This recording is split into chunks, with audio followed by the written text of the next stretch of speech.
Saudara, dari survei Litbang Kompas terlihat mayoritas responden menyatakan puas dengan kinerja pemerintah di bidang hukum, namun bukan berarti kondisi ini lepas dari kritik.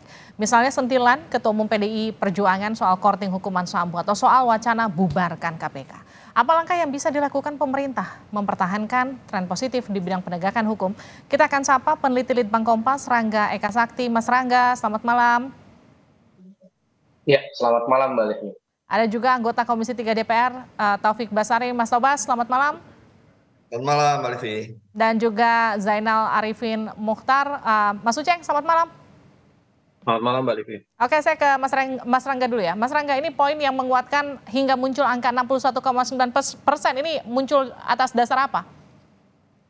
Ya Mbak, jadi memang kita melihat ada tren kenaikan ya, tren yang positif dari Oktober itu setelah kasus Sambo, ketika publik tuh melihat itu paling naik 1,5% sampai ada tren perbaikan 55, 59 sampai terakhir di Agustus 61,9%. Nah, kalau dari survei terakhir kita lihat yang paling banyak mendorong peningkatan kepuasan ini adalah soal menjamin perlakuan yang sama atau setara oleh aparat hukum kepada semua warga. Artinya apa? Artinya publik sekarang melihat bahwa siapapun itu, terlepas dari jabatan yang dia emban, kemudian atribusi-atribusi lain yang dia punya, dia itu masih bisa kena nih hukuman, tidak impun gitu, tidak immune dengan hukum yang ada di Indonesia.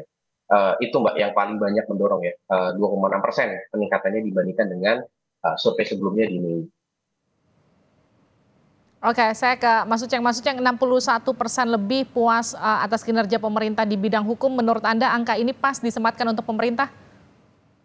Iya, saya tetap mengatakan bahwa survei-survei itu kebenarannya adalah kebenaran metodologis ya. Jadi tergantung metodenya tentu saja. Yang kedua adalah tergantung dengan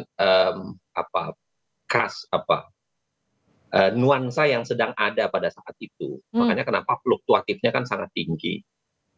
Harus jangan dilupa ya, dalam survei-survei yang lainnya memang ya wajah penegakan hukum ini selalu naik turun mengikuti dalam tanda kutip ya tarian yang dilakukan oleh orang-orang tertentu. Saya kasih contoh misalnya gaya Pak Mahfud yang ceplas-ceplos dalam beberapa hal itu kan cukup membantu dalam surveinya, misalnya yang dilakukan oleh teman-teman LSI Mas Burhan kan, itu ternyata cukup membantu naik turunnya. Nah, saya kira ada banyak faktor, tapi yang paling penting sebenarnya kalau kita mau bicara soal penegakan hukum itu adalah kasus real yang ada di lapangan.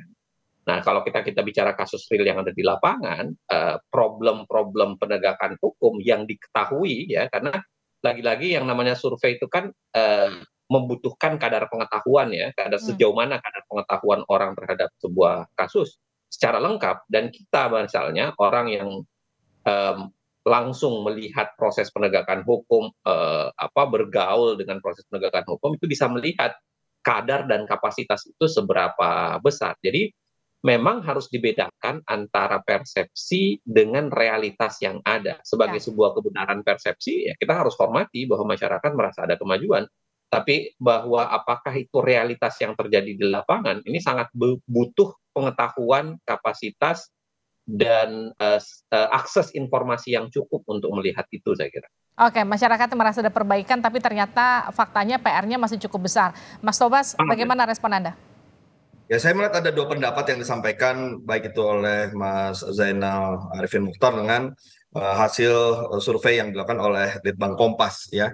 Yang satu menunjukkan tingkat kepuasan yang tinggi, sementara Mas Uceng itu berangkat dari pengalaman teman-teman yang melakukan advokasi, yang melihat masih ada beberapa catatan-catatan penting terkait dengan penegakan hukum ketika menangani kasus-kasus hukum yang mereka alami. Ini kan ada dua hal ya.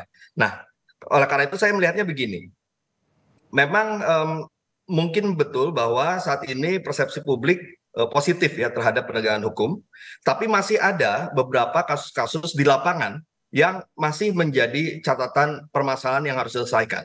Artinya, saya melihat hasil survei dari Litbang Kompas ini harus menjadi tantangan dan lecutan bagi aparat penegak hukum untuk bisa mempertahankan atau menaikkan kepercayaan publik. Yang kedua, menyelesaikan catatan-catatan yang tadi disampaikan oleh Mas Uceng tadi, ya, bahwa masih ada beberapa kasus-kasus yang dianggap belum selesai dan sebagainya. Itu yang pertama. Yang kedua, saya juga melihat memang ada gap ya antara apa yang dilakukan oleh petinggi-petinggi instansi penegak hukum, oleh Jaksa Agung, oleh Kapolri, dengan apa yang dilakukan oleh personal-personal yang di bawahnya. Nah, selama ini kan kita pernah mendengar ada no viral no justice, gitu ya. Nah, kenapa no viral no justice ini sempat mencuat? Karena masyarakat yang berhadapan langsung dengan penegakan hukum di lapangan itu merasa bahwa kasusnya baru ditangani dengan baik ketika sudah menjadi viral. Nah, ketika sudah menjadi viral, kemudian para pimpinan dari institusi penegak hukum ini meresponnya dengan baik. Nah, akhirnya timbullah kepercayaan publik. Nah, saya melihat ada gap ini. Gap inilah gap antara kemauan itikat baik dari pimpinan lembaga penegak hukum dengan personal-personal di lapangan yang ternyata problemnya juga adalah soal budaya, profesionalitas penegakan hukum dan sebagainya. Ini yang harus jadi PR dari institusi penegakan hukum yang ada di Indonesia ini. Ya, kemudian kalau hasil survei ini dijadikan refleksi, upaya perbaikan seperti apa untuk meningkatkan kepercayaan kepada pemerintah nanti, Mas Tobas? Ya, yang paling mendasar sebenarnya adalah dua hal, ya, profesionalisme dan budaya. Ya, profesionalisme ini bisa dibangun ya dengan keteladanan, dengan sistem, dengan aturan-aturan, dengan konsistensi penegakan hukum di internal. Nah, itu bisa dilakukan ya. Dan saya percaya saat ini para pimpinan di institusi penegak hukum, baik itu kejaksaan maupun kepolisian, berupaya untuk mengarah kepada sana. Nah, yang kedua adalah soal budaya yang memang tidak mudah, ya, butuh waktu, ya, butuh dukungan dari semua pihak. Dan saya melihat momentum dari hasil survei Kompas ini harus menjadikan semangat kita ya untuk terus mendorong, mengawasi, ya, dan menagih para pimpinan dari institusi penegak hukum ini untuk bisa menjelaskan apa saja strategi dari mereka ya untuk melakukan perbaikan-perbaikan ke depan, dan sama-sama kita kawal semuanya. Oke, sama-sama kita kawal semuanya, tapi waktunya terbatas kalau kita bicara soal periode kepemimpinan Pak Jokowi. Saya ke Mas Uceng, sisanya hanya tinggal beberapa waktu lagi dengan 2 periode kepemimpinan Jokowi. Bagaimana penegakan hukum di Indonesia di mata Anda?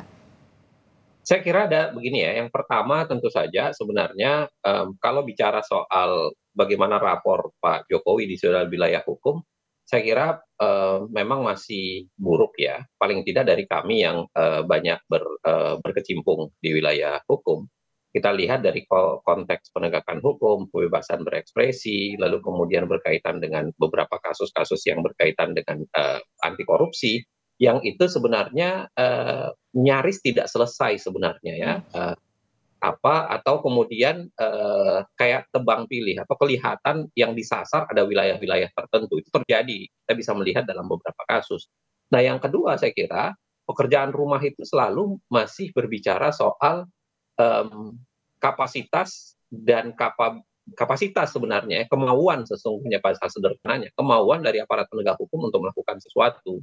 Karena pekerjaan rumah terbesar dalam penegakan hukum sebenarnya adalah ya kemauan itu tadi. Hampir sebagian besar kasus-kasus yang memang ada kemauan itu akan berjalan. Tapi begitu ada kasus yang berkaitan dengan kemauan, dan itu bisa jadi dekat dengan kepentingan politik, itu tidak berjalan sama sekali. Dan yang ketiga adalah saya kira komitmen. Komitmen ini yang paling penting. Saya ingin mengatakan begini, Pak Jokowi dulu mengatakan menguatkan KPK, tapi begitu partai-partai ingin mengubah undang-undang KPK, kan dengan mudah dia berbelok dan ikut untuk mengubah undang-undang KPK dengan alasan bahwa ya ini keinginan partai-partai. Makanya menjadi lucu ketika Bu Mega kemudian mengkritisi kinerja KPK yang sekarang memburuk katanya. Padahal saya kira PDIP adalah salah satu partai yang sangat getol untuk mengubah undang-undang KPK kala itu, dan hasilnya kan kita peroleh sekarang sebenarnya.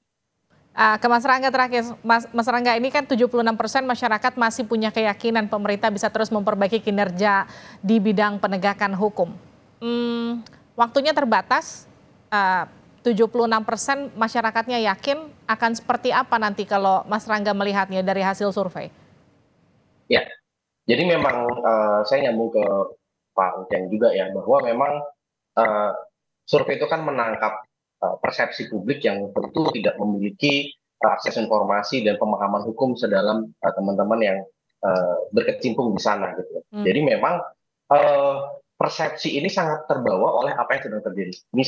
Misalnya kan pada periode sekarang penjaminan pelaksanaan hukum itu mungkin sedang baik karena adanya kasus-kasus high profile yang kemarin tercokok gitu. korupsi. Ya. Sebutlah kasus BTS, kemudian Basarnas. Nah, ketika misalnya kasus-kasus tersebut itu tidak mampu untuk dituntaskan oleh aparat penegak hukum, saya bisa lihat bahwa kemungkinan nanti ke depannya, nah ini akan turun lagi nih. Begitu juga dengan misalnya penuntasan kasus kekerasan oleh aparat dan pelanggaran HAM. Ketika misalnya apa yang terjadi di Bandung kemarin, terus kemudian apa ya tindakan-tindakan represif itu muncul nih di media sosial. Nah, hal-hal seperti ini itu bisa menggerus ke tingkat kepuasan publik yang sekarang pada Oke. posisi yang sudah cukup baik, gitu Mbak. Baik, terima kasih telah bergabung bersama kami di Sapa Indonesia Malam, Mas Uceng, Mas Rangga, dan juga Mas Tobas. Tentu bagaimana kemudian harapan masyarakat lewat survei Litbang Kompas ini bisa betul-betul diimplementasikan pemerintah lewat paling tidak perbaikan-perbaikan di bidang hukum nanti ke depannya. Terima kasih.